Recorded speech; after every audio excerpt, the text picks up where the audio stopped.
An iconic figure of the country's pro-democracy movement who served as president from 1993 to 1998.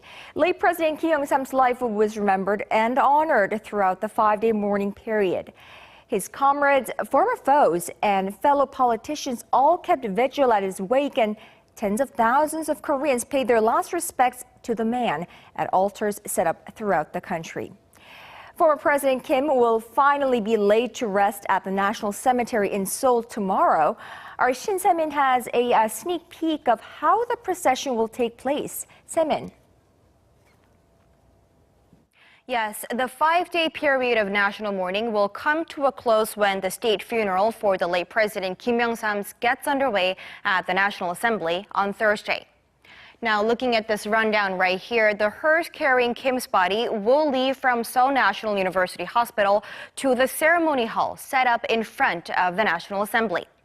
At around 2 p.m. Korea time, the funeral ceremony will begin with a silent tribute, followed by a reading of Kim's achievements in life.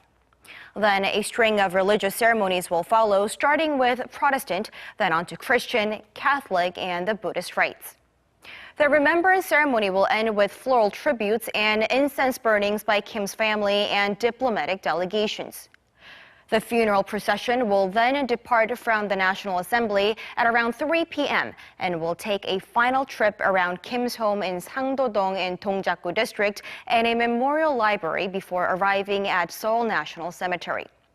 Finally, the burial ceremony will begin at 4:20 and is expected to last about an hour.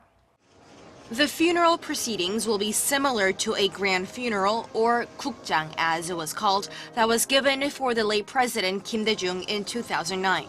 Kim Il-sam will be the first person given a state funeral under the State Funeral Act after it was revised in November last year.